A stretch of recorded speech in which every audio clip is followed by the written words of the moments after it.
Swallowed Star Chapter 14, 15, dan 16 Bahasa Indonesia. Volume 1 Bab 14. Anda memintanya. Kok tidak ada jawaban? Sekarang sekitar jam 12. Jadi sekarang waktu makan siang. Ayah saya dan yang lainnya sedang melakukan renovasi sekarang dan mereka biasanya istirahat pada siang hari. Jadi dia seharusnya bisa menjawab telepon. Luo Feng menatap layar ponselnya dengan ragu dan menekan fungsi pencarian lokasi ponsel. Layar ponsel dengan cepat menampilkan peta kota Yang Zhou. Titik merah kecil di peta mewakili lokasi ponsel Luo Feng, sedangkan titik hijau kecil melambangkan lokasi ayahnya. Tidak terlalu jauh dari tempatku sekarang. Dalam sekejap Luo Feng tahu di mana lokasi ayahnya saat ini dan tidak dapat menahan senyumnya. Aku akan lari ke sisi ayahku dan memberitahunya secara langsung tentang kabar baik. Luo Feng dengan cepat pergi ke lokasi yang ditampilkan di peta ponsel. Wilayah Xian, Sky Garden. Cepat, cepat dan pindahkan barang-barang itu agar kamu bisa pergi istirahat dan makan siang. Kita harus pergi makan juga. Di salah satu halaman villa pribadi di sektor ini, Zhang Haobai, pucat dan mengenakan celana panjang putih, mendesak para pekerja. Dia bahkan memiliki 3 pengawal berwajah dingin di sisinya. Pak, jangan terburu-buru. Furnitur ini sangat berharga. Jangan meremehkannya. Dapatkan lebih banyak orang dan bekerja sedikit lebih keras. Sebuah truk diparkir di halaman pribadi dan memiliki banyak furnitur kayu yang tertutup rapat.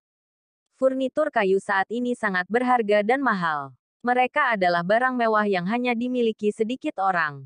Sebab, semua manusia hidup di kota. Sangat sedikit tempat untuk menanam pohon. Dan kebanyakan pohon untuk hiasan. Meski ada banyak pohon di luar kota, banyak monster juga ada di sana. Harga kayu sangat tinggi. Karena Anda harus melawan monster untuk mendapatkannya. Furnitur kebanyakan orang saat ini terbuat dari plastik. Sementara beberapa yang lebih baik terbuat dari kaca. Keluarga normal tidak akan mampu membeli produk kayu. Hati-hati. Pekerja perusahaan yang merombak itu dengan hati-hati memindahkan furnitur berat dari truk ke tanah. Setelah itu, 3 pekerja dengan hati-hati memindahkan furnitur ke halaman rumput. Hati-hati. Zhang Haobai mengerutkan kening dan mengingatkan.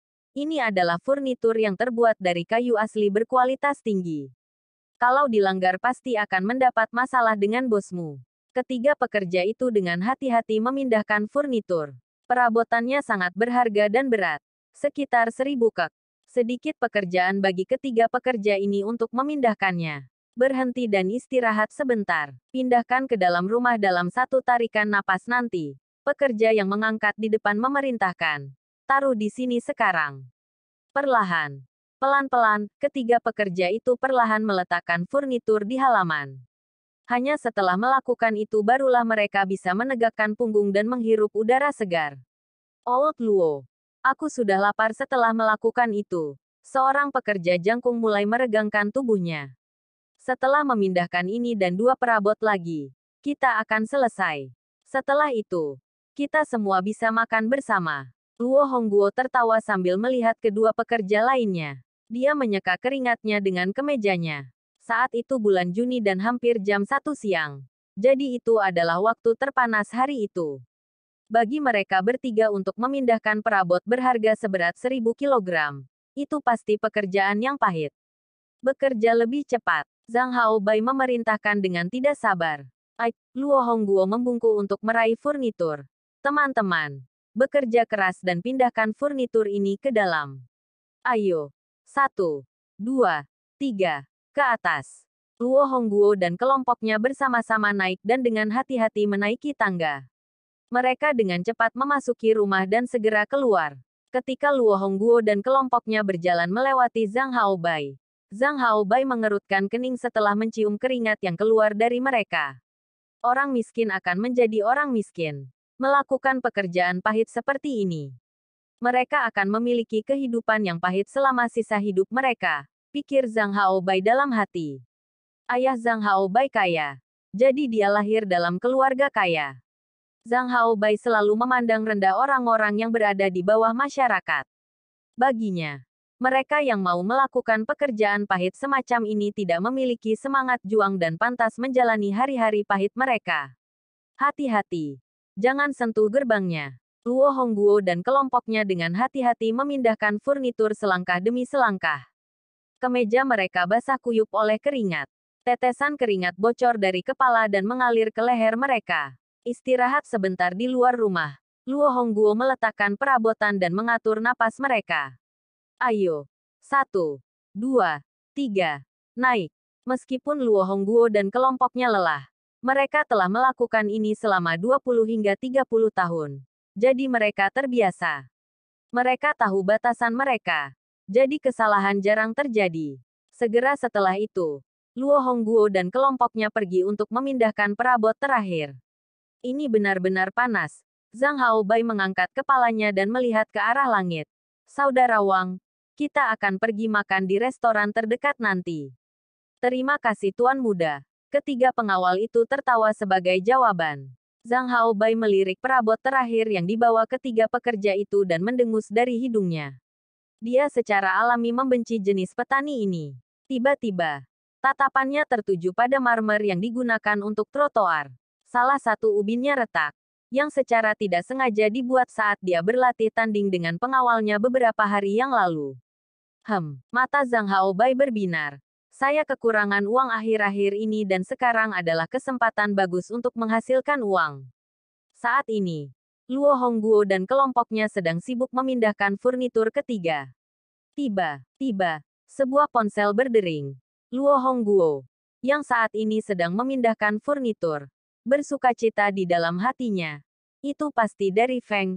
Namun, karena Luo Hongguo sedang memindahkan furnitur, dia tidak dapat menjawab telepon. Dia harus menelepon kembali setelah dia meletakkan perabotannya. Istirahat sebentar di luar rumah. Pelan-pelan. Pelan-pelan, Luo Hongguo dan kelompoknya perlahan-lahan meletakkan perabotan. Luo Hongguo mengeluarkan ponsel dari sakunya. Melihat tampilan. Panggilan itu memang dari putranya. Dia tersenyum dan bersiap untuk menelepon kembali. Apa masalahnya dengan kalian? Hei, kami sudah menyuruh kalian untuk berhati-hati. Apa yang kalian lakukan? Suara kemarahan naik. Luo Hongguo dan kelompoknya menoleh karena terkejut dan hanya melihat wajah muram Zhang Haobai. Zhang Haobai dengan marah menunjuk ke marmer. Inikah caramu melakukan sesuatu? Karena kalian bahkan tidak fokus. Lihat, trotoar rumah saya dirusak oleh kalian. Ini marmer Nansan, yang dibeli di luar kota. Sepotong marmer harganya sekitar $100.000. Dapatkah Anda membayarnya? Luo Hongguo dan kelompoknya menundukkan kepala dan melihat. Memang, di trotoar menuju jalan, salah satu marmer memiliki celah kecil. Aku akan menelepon bos perusahaanmu. Ada apa dengan ini? Zhang Haobai mengomel. Saudara Wang, kamu punya nomor telepon perusahaan mereka kan? Hubungi perusahaan mereka dan serahkan bos mereka ke sini. Tidak ada gunanya berbicara dengan orang-orang ini lagi. Saya memiliki nomor telepon perusahaan mereka di sini. Pengawal bernama Wang segera mengeluarkan ponselnya dan mulai menelepon. Luo Hongguo dan kelompoknya sangat akrab. Itu salah. Pekerja besar itu segera berkata. Retakan pada marmer sudah ada. Saya melihatnya. Membuat alasan. Tidak ada gunanya membuat alasan. Zhang Haobai tertawa keras. Luo Hongguo mengerutkan kening. Sebagai seorang pekerja tua yang berpengalaman, dia tahu jenis perselisihan ini adalah yang paling merepotkan. Perusahaan biasanya sangat menghargai reputasinya. Jika reputasinya dirusak dan perusahaan tidak memiliki bukti yang membuktikan bahwa pekerjanya tidak melakukan crack, maka biasanya perusahaan hanya dapat membayar kerugian tersebut. Jika perusahaan membayar uang, maka uang tersebut akan diambil dari gaji 3 pekerja yang bertanggung jawab. Mari kita pindahkan furnitur dulu dan kemudian bicara. Luo Hongguo berbicara sambil pergi mengangkat furnitur. Pindahkan furniturnya. Zhang Haobai melangkah maju dan mendorong Luo Hongguo dan mulai menguliahi ketiga pekerja itu. Jangan main-main. Furnitur di atas marmer adalah buktinya. Anda ingin memindahkan furnitur dan kemudian bersikap bodoh. Saya telah melihat trik kecil ini sepanjang waktu. Tunggu bosmu datang dan kemudian bicara. Old Luo. Old Luo. Dua rekan kerja lainnya pergi membantu Luo Hongguo berdiri. Tidak masalah. Luo Hongguo menepis bahunya. Bagaimana kalian bisa mendorong orang? Kami bahkan tidak yakin jika kami memecahkan marmernya. Apa artinya mendorong? Dua rekan kerja lainnya segera melotot dan berbicara dengan marah. Orang-orang yang melakukan pekerjaan semacam ini tidak takut apa-apa. Jika mereka marah, maka perkelahian akan terjadi. Kalaupun mereka dipenjara oleh polisi, mereka hanya menginginkan uang dan bukan nyawa mereka. Bahkan polisi pun tidak bisa menangani mereka dan pada akhirnya akan membebaskan mereka. Jangan mencoba dan berdebat denganku. Kedua kaki Zhang Haobai seperti kilat dan menendang perut kedua pekerja itu. PU. Kedua rekan kerja itu terbang menjauh dan jatuh ke tanah. Kamu tidak tahu dengan siapa kamu berdebat. Zhang Haobai tertawa dingin. Keluarga Zhang-nya di wilayah Xi'an memiliki banyak kontak. Bahkan jika dia memukuli beberapa pekerja tetap, tidak akan terjadi apa-apa. Tian tua. Monyet besar. Kamu baik-baik saja. Luo Hongguo juga menjadi gugup. Anak muda. Bagaimana Anda bisa melakukan ini? Luo Hongguo berkata dengan marah. Zhang Haobai mengerutkan kening setelah mencium keringat Luo Hongguo dan melambai. Saudara Wang, kalian. Beri mereka pelajaran sehingga mereka akan diam. Tuan muda. Perusahaan renovasi. Pengawal bernama Wang menyerahkan ponselnya. Oke. Zhang Haobai melambaikan tangannya dan ketiga pengawal itu segera pergi untuk memukuli ketiga pekerja tersebut. Sementara Zhang Haobai memegang telepon. Ya, saya dari Taman Langit. Biarkan ketua Anda Hou mengangkat telepon. Ketua Hou, ada masalah apa dengan tiga pekerja yang Anda kirim hari ini? Mereka ceroboh dan membuka trotoar marmer halaman rumput saya. Cepat kirim orang dan selesaikan ini. Jika Anda tidak mengetahuinya, jangan mengharapkan uang. Petik 2. Selagi percakapan masih berlangsung, berhenti. Sebuah suara marah datang dari luar halaman. Pada saat ini, Luo Hongguo dan rekan kerjanya berada di sudut dan memiliki jejak kaki di sekujur tubuh mereka dari pengawal. Ketiga pengawal dan Zhang Haobai semuanya menoleh. Sebuah gambar yang teduh terbang ke halaman rumput dan Zhang Haobai langsung mengenalinya dan mengamuk. Luo Feng, kamu datang ke rumahku untuk menerima pukulan. Kamu. Luo Feng melihat ayahnya, membungkuk ke belakang, bersimbah keringat, dan jejak kaki berlumuran. Mata Luo Feng langsung memerah. Ayahnya harus menanggung hidup yang pahit dan selalu disukai. Dan hari ini, hal seperti ini terjadi padanya. Salah satu pengawal yang bertubuh pendek dan gemuk tertawa terbahak-bahak saat melangkah maju.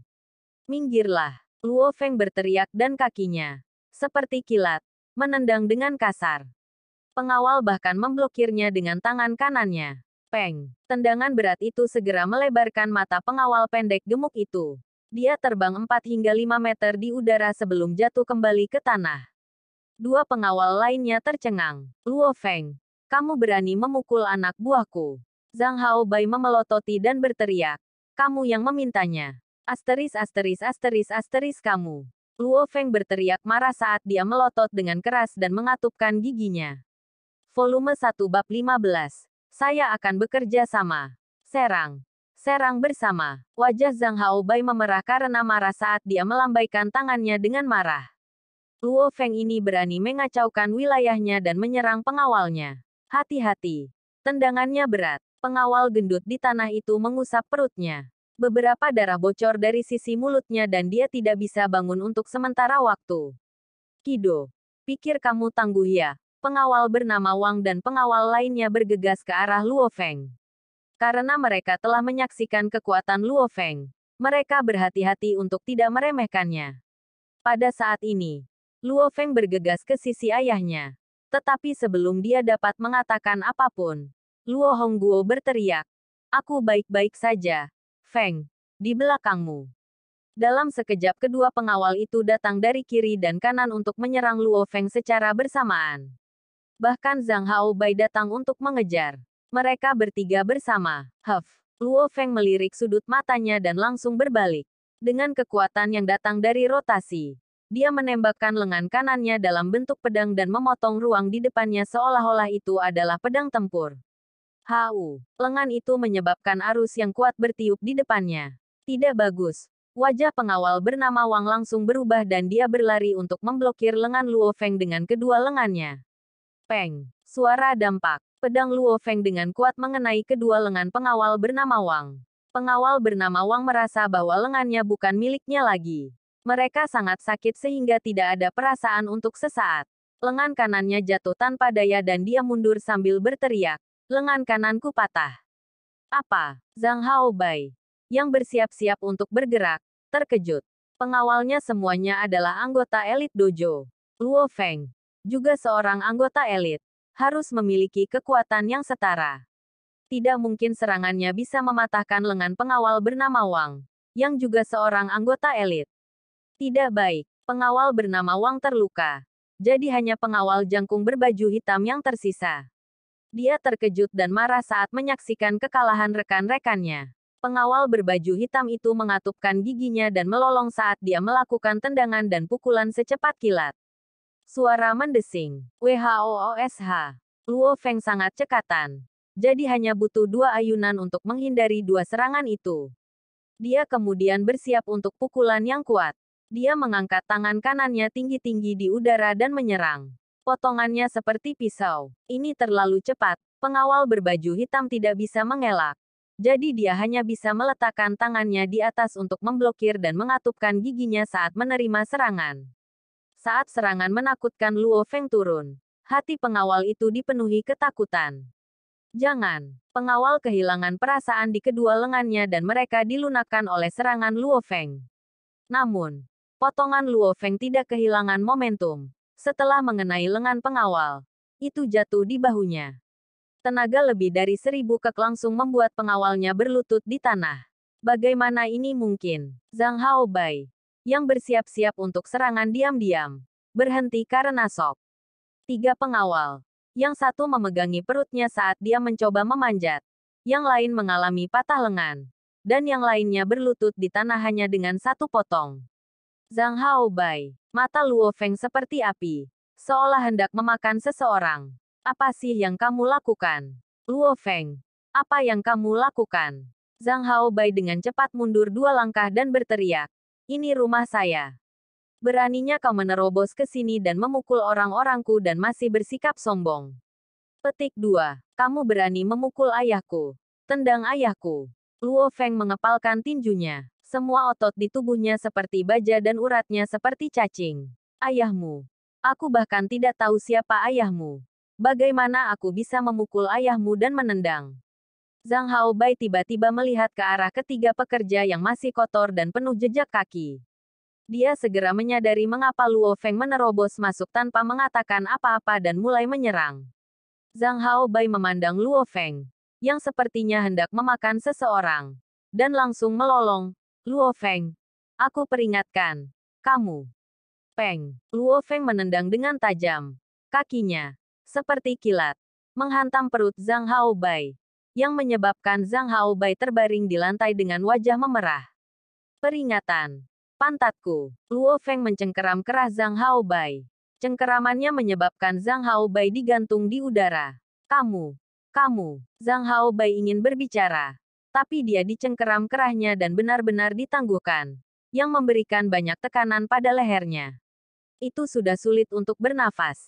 Jadi tidak mungkin dia bisa berbicara. Turunkan pemiliknya sekarang. Suara kemarahan datang dari jauh. Sekelompok sekitar 10 pengawal lengkap bergegas. Ada banyak kamera di semua tempat di sektor Taman Langit. Jadi para penjaga langsung tahu tentang pertarungan itu. Semua orang yang tinggal di sektor ini penting. Jadi keamanan tinggi. Mereka bergegas ke sini dalam sekejap dan memanggil polisi. Saat Luo Feng melihat para penjaga datang, dia mencibir pada Zhang Haobai dan melemparkannya ke samping seperti benda. Zhang Haobai jatuh ke rerumputan, yang bagian baju putihnya berwarna hijau. Ayah, kamu baik-baik saja. Luo Feng berjalan menuju sisi Luo Hongguo.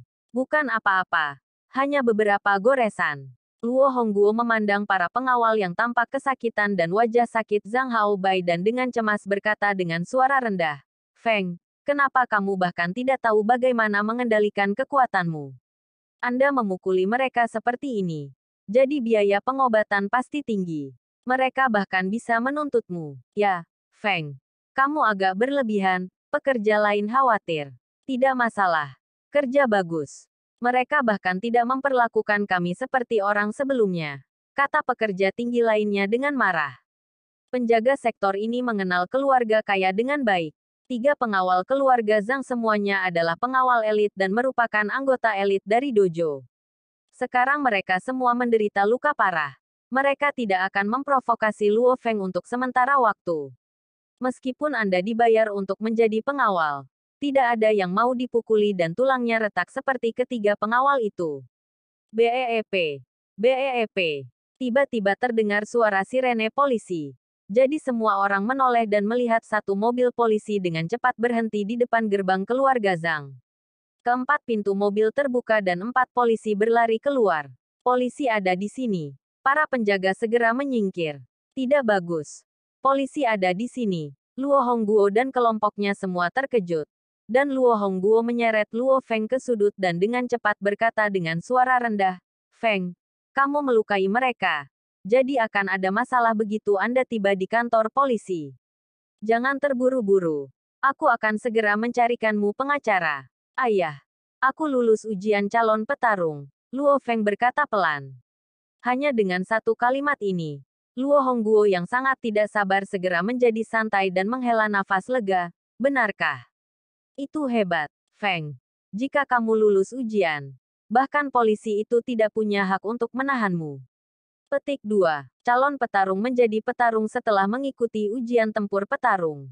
Begitu kebugaran tubuh mereka berlalu, barulah mereka bisa melatih energi genetiknya. Jadi, menurut aturan negara, setelah calon pejuang atau pejuang terseret ke dalam kasus, agen keamanan kota akan mengurus semuanya. Kota Jiangnan secara alami memiliki agen keamanan kota Jiangnan yang mengurus semuanya.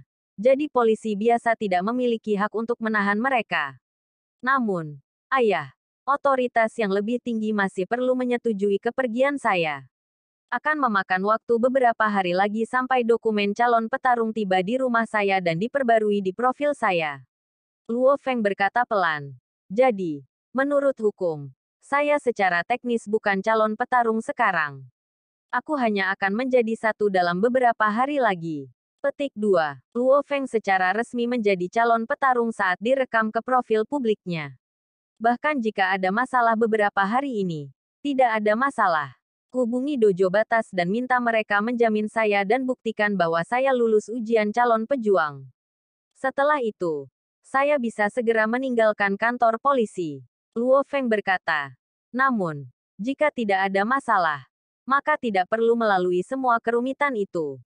Hanya beberapa hari di kantor polisi. Setelah itu, saya tidak akan bisa tinggal bahkan jika saya ingin. Petik 2. Luo Hongguo mengangguk. Luo Feng. Kedua polisi itu berjalan mendekat dan salah satu dari mereka menegur. Kamu berani menerobos masuk ke properti warga sipil lain dan melukai anak buah mereka. Jalan. Kamu ikut dengan kami ke kantor polisi. Teman-teman polisi saya akan bekerja sama. Luo Feng tersenyum sambil berjalan maju. Ayo pergi. Namun, saya tidak yakin apakah mobil Anda bisa muat untuk kita semua. Kedua polisi itu panik. Jangan khawatir. Saya punya mobil. Zhang Haobai menoleh dan melihat ke arah 4 polisi itu. Paman Liu. Dia menyerang dan melukai saya dan 3 pengawal saya. Kita semua adalah saksi untuk itu. Bawa mereka semua. Polisi yang dipanggil Paman Liu memerintahkan. Luo Feng. Zhang Haobai dengan jahat menatap Luo Feng. Kemarahan di hatinya sangat besar. Kemarahannya telah dikumpulkan selama 3 tahun di sekolah menengah. Pukulan Luo Feng hari ini mengingatkannya pada saat situasi serupa terjadi di dojo. Kali ini, bahkan kematian tidak akan membuatmu keluar dari ini. Anda berani melukai saya dan pengawal saya begitu parah. Kami bahkan dapat membuat kasus ini dan memberi Anda beberapa tahun penjara. Mari kita lihat apakah kamu masih begitu sombong. Petik 2. Luo Feng tersenyum saat dia masuk ke mobil polisi bersama para polisi itu. Volume 1 bab 16, Penjara. Ruangan itu kosong, gelap, dan dingin. Udara dingin terus mengalir. Anda tidak bisa membantu tetapi menggigil. Ini adalah ruang interogasi. Namun Luo Feng memiliki ekspresi keingintahuan di wajahnya saat dia melihat sekeliling ruangan. Mereka melemparkan saya ke ruangan gelap ini dan mengatur AC pada pengaturan yang tinggi. Apakah mereka mencoba melakukan perang psikologis? Bahkan sebelum interogasi dimulai, Luo Feng sudah menang. Luo Feng, yang telah lulus ujian calon petarung, tidak takut dengan tipuan polisi. Di luar di ruang keamanan, beberapa polisi melihat ke dalam ruangan melalui kamera keamanan mereka. Salah satu petugas wanita muda bertanya-tanya, "Kepala, kenapa pemuda ini tidak merasakan apa-apa?" Biasanya ketika seseorang memasuki ruang interogasi dan berdiam di sana selama setengah jam, mereka mulai panik karena kekhawatiran mereka sendiri. Jangan remehkan dia. Profilnya menyatakan bahwa dia adalah anggota elit dojo. Dan dia bahkan melukai 4 anggota elit. Petugas parubaya botak itu tertawa. Satu merugikan 4. Jika dia sekuat itu, mungkinkah dia adalah calon petarung? Jika iya, maka itu akan menjadi masalah, kata salah seorang perwira muda laki-laki. Dia bukan calon petarung. Profilnya mengatakan dengan jelas. Petugas parubaya botak berkata, "Ayo pergi. Xiao Yang, ikut dengan saya untuk menginterogasinya sebentar."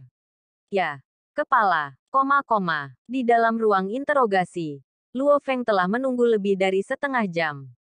Anda di sini. Luo Feng tersenyum ketika dia melihat kedua polisi itu masuk. Petugas parubaya botak itu terkejut. Pemuda ini tiba-tiba tenang. Dia masuk bersama petugas muda lainnya dan duduk di depan meja interogasi. Dia kemudian tersenyum. Berkata, "Maaf, kami baru saja menginterogasi beberapa orang lain yang menyebabkan penundaan. Jadi itu sebabnya kami butuh waktu lama untuk tiba." "Tidak masalah." Luo Feng lalu bertanya, "Bagaimana dengan 3 pekerja dari perusahaan renovasi? Kemana mereka pergi?" Petik 2. Kami biarkan mereka pulang. Petugas parubaya botak itu tampak ramah. Luo Feng mengangguk. Dalam kasus ini, Luo Hongguo dan kelompoknya adalah korban. Jadi mereka dibebaskan.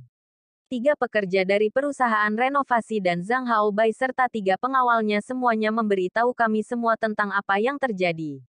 Kebenaran melawanmu. Apakah Anda punya kata-kata? Petugas parubaya botak menatap Luo Feng. Biasanya, ketika seseorang mendengar bahwa kebenaran tidak ada pada mereka, mereka mencoba menjelaskan diri mereka sendiri. Luo Feng tersenyum. Tidak banyak. Zhang Haobai dan ketiga pengawalnya. Keempatnya adalah belatung. Mereka berani memukul ayah saya. Jadi saya hanya memberi mereka pelajaran. Petugas parubaya botak dan perwira pria muda itu tercengang. Peng. Petugas parubaya muda itu membanting meja dan memarahi. Luo Feng, sungguhan. Ini kantor polisi. Berhentilah bersikap sombong. Petik 2. Sombong. Aku sudah memberitahumu apa yang terjadi. Luo Feng tersenyum. Baiklah. Hanya itu yang harus aku katakan. Petugas parubaya botak itu mengerutkan kening. Luo Feng, kesombonganmu tidak akan membantu kasusmu. Anda sengaja melukai mereka sedemikian rupa. Jadi beberapa tahun penjara tidak akan mengejutkan.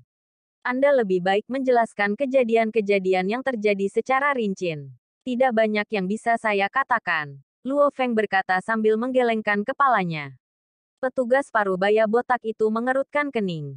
Dia memandang Luo Feng dengan hati-hati, yang tetap diam. Akhirnya, perwira parubaya botak itu melambaikan tangannya dan berkata, "Baiklah. Jangan menyesali ini. Jatuhkan dia." Petik 2. Luo Feng tersenyum saat dia berdiri. 2 petugas pria bergegas ke ruang interogasi dan dengan paksa mengawalnya keluar penjara. Wilayah Xi'an berada tepat di sebelah kantor polisi.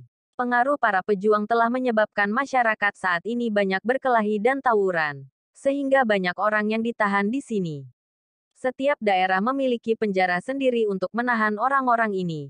Dan Luo Feng akan masuk penjara hari ini juga. Setelah berganti ke seragam tahanan abu-abu, Luo Feng dikurung. 299. Ini kamarnya. Masuk, penjaga mendorong Luo Feng masuk dan mengunci pintu penjara. Orang-orang yang dikurung di sini sebagian besar adalah pencuri, pengemudi mabuk, petarung, dan penjahat yang menunggu persidangan mereka. Kasus perkelahian Luo Feng biasa terjadi di sekitar sini. Sederhananya, itu hanya perkelahian kecil antara beberapa orang. Namun, jika kasus ini benar-benar dibawa ke pengadilan, maka ada kemungkinan Luo Feng menerima beberapa tahun penjara. Alasannya tentu saja, Luo Feng bukanlah calon petarung. Di sel penjara, yang baru, seorang pria botak bertato sedang berbaring di tempat tidur. Di sebelahnya adalah seorang lelaki tua yang dengan patuh memijatnya. Si botak kasar memelototi Luo Feng. Nak, kamu semua adalah kulit dan tulang. Lumayan. Datang dan tendang tulang keringku. Petik 2. Luo Feng memandang aneh ke arah si botak brute. Dia telah mendengar rumor bullying di sel. Tapi itu hanya rumor. Ini adalah pertama kalinya dia menyaksikan peristiwa seperti itu. Sial. Apa kamu tuli? Orang botak itu melotot dan berdiri. Menarik. Menarik, Luo Feng sangat penasaran. Bertengkar. Setelah si botak menyaksikan kurangnya rasa hormat Luo Feng, dia tiba-tiba mengangkat tangannya yang seperti daun palem dan pergi ke kepala Luo Feng. Dengan sedikit gerakan, lengan Luo Feng keluar seperti ular berbisa dan meraih pergelangan tangan si botak itu. Orang botak bergetar hebat. Dia merasa lengannya seperti terjebak oleh pita besi. Dia tidak bisa mengerahkan kekuatan sama sekali dan wajahnya tidak bisa tidak berubah total. Dia tahu dia dalam masalah besar. Kamu ingin aku menendang tulang keringmu? Jari tangan kanan Luo Feng menguatkan dan memelintir pergelangan tangan si botak, yang dengan menyakitkan duduk di tanah dan memohon, "Saudaraku, aku gagal mengenali kekuatanmu. Saudaraku, tolong biarkan aku lolos."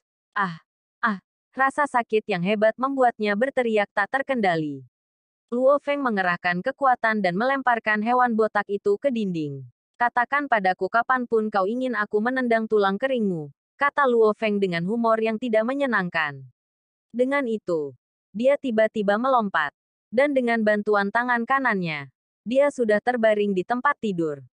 Pria botak itu duduk di pojok dan mengusap pergelangan tangan kanannya. Dan orang tua dan pemuda kurus di tempat tidur yang juga berada di dalam sel memandang ke botak kasar, dan kemudian memandang Luo Feng. "Baldi Huang, ada apa?" Penjaga yang berdiri di depan penjara mencibir. "Siapa yang mengacau Anda? Bagaimana ini bisa terjadi?" "Oh, pengingat cepat. Pemuda baru yang baru saja bergabung denganmu datang ke sini setelah mengalahkan 4 anggota elit dojo. Hati-hati dan jangan memprovokasi dia." Setelah mengatakan itu, penjaga menyenandungkan himne kecil dan pergi. Solda mengatakan itu sebelumnya. Si botak-botak memandang ketakutan ke arah tempat tidur. 1 orang memukuli 4 anggota elit dojo. Itu kacau. Sementara itu, Luo Feng sedang memikirkan tentang apa yang dia baca di aula batas. Tentang teknik energi genetik.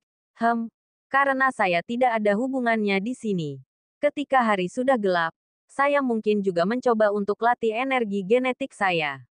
Petik 2. Pejuang mengandalkan energi genetik untuk kekuatan mereka yang tak terhentikan. Tanda kali tanda kali tanda kali tanda kali tanda kali tanda kali. Ketika Luo Feng berencana pelatihan energi genetik di selnya, di dalam sebuah kamar di KTV Asteris dekat kantor polisi wilayah Xi'an, 2 pemuda yang menggoda dengan seorang wanita muda. Salah satu dari mereka menjerit dan melolong saat dia bernyanyi. Dan pemuda itu adalah Zhang Haobai. "Baiklah. Kalian berdua bisa pergi sekarang." Zhang Haobai melambaikan tangannya. Satu-satunya orang yang tersisa di ruangan itu adalah Zhang Haobai dan seorang remaja lain yang berkacamata. "Saudara Zhou, saya meminta bantuan Anda di sini." Zhang Haobai berbicara. "Jika Anda memiliki sesuatu untuk diminta maka jangan menahan diri." Remaja berkacamata itu tertawa. "Jika saya dapat membantu, maka saya pasti akan segera melakukannya. Seperti ini. Ada seseorang bernama Luo Feng. Belatung ini selalu melawanku." Saat dia berbicara, Zhang Haobai meludah dengan marah. "Kali ini, dia melukai ketiga pengawalku dan memukuli saya. Saudaraku, aku tidak bisa menerima ini. Orang ini dikurung di penjara sekarang. Jadi saya ingin meminta saudara Zhou untuk melewati penjaga dan memberi Luo Feng pelajaran." "Oh, tidak masalah. Tapi, saya butuh uang untuk kerja sama para penjaga." Remaja berkacamata itu mengerutkan alisnya. "Uang bukanlah masalah. Saya punya 100.000 di sini. Setelah tugas selesai, saya akan memberikan 100.000 lagi." Zhang Haobai segera melemparkan dompetnya ke arah remaja itu. "Haha. Mengagumkan, kacamata yang memakai remaja itu bahkan tidak melihat dompetnya dan mengangguk. 200.000. Kita bisa melakukan apapun padanya selama kita tidak membunuhnya. Katakan padaku, bagaimana kita harus menghajarnya. Petik 2. Patahkan salah satu kakinya dan salah satu lengannya. Zhang Haobai mengatupkan giginya. Tentu. Itu mudah. Remaja berkacamata itu langsung mengangguk. Zhang Haobai mengingatkan. Saudara Zhou, Luo Feng ini bukanlah sasaran empuk. Dia memukuli saya dan 3 pengawal saya. Jangan khawatir. Remaja berkacamata itu tertawa dengan percaya diri. Anda dapat menaruh kepercayaan 1200 hati kepada saya dan menunggu kabar baik. Sekian untuk bab kali ini. Tunggu kelanjutannya hanya di channel Anime VC. Terima kasih.